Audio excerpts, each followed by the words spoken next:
When you open Leviticus chapter 19, it is easy to feel a strong sense of unease. Not because the language is difficult, but because the content is uncomfortably close to everyday life, yet written in a way that refuses to follow any familiar human categories.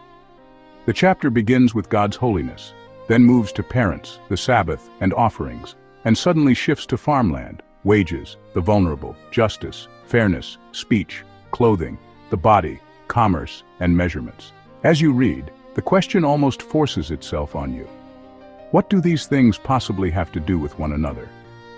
Leviticus 19 is deliberately written to create this discomfort, because it is designed to dismantle a deeply rooted assumption in the human heart, the belief that faith can be confined to certain religious moments, while the rest of life remains neutral territory.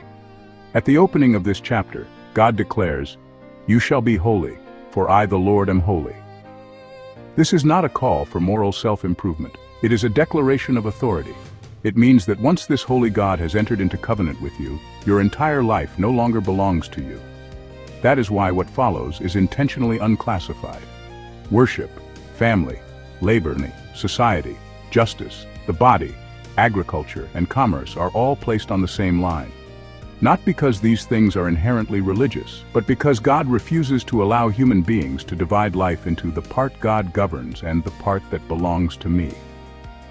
This is also why the tone of the chapter feels so severe. Eating sacrificial meat one day too late is called profanation.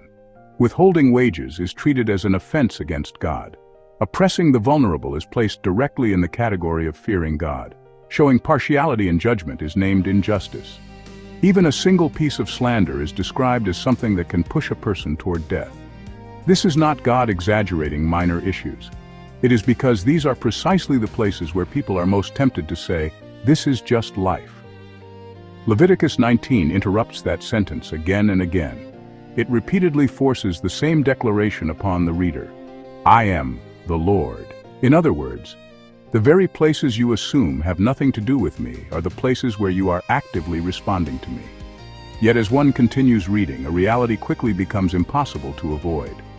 Who can actually live this kind of integrated life? Who can remain impartial in every detail, without compromise or selective obedience? Who can stand before the same God in worship and in private, in structure and in emotion, in power and in mercy? Leviticus 19 is not a checklist that can be successfully executed. It is a mirror placed in front of the human soul, exposing its fracture. If God is truly holy, and holiness truly demands the whole life, then human beings must eventually admit that they cannot stand.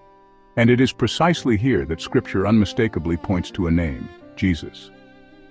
Not because he offered a more manageable set of rules, but because he himself lived the very life Leviticus 19 describes. In Jesus, there is no division between faith and life. How he treated his parents, the poor, the outsider, the forgotten, how he exercised authority, how he faced truth and worship, all of it exists on a single unbroken line. There was no corner reserved for himself, no moment unaccountable before God. But more importantly, Jesus did not only live this life, he also bore the consequences revealed in Leviticus 19 for those who could not. What should have been cut off for profanation, what should have borne guilt for injustice, what should have collapsed before holiness, all of it was taken upon himself, dealt with, and carried away. Therefore, what Leviticus 19 ultimately gives the reader is not a crushing demand, but a clear path forward. Not a call to reorganize life in hopes of meeting God's standards, but an invitation to acknowledge that if anyone is to dwell with this holy God, the only way is in Jesus. This chapter appears to address everything, but in truth it asks only one question. Are you still trying to divide your life into portions you can control? Or are you willing to confess that only in Jesus can your entire life be brought back before God?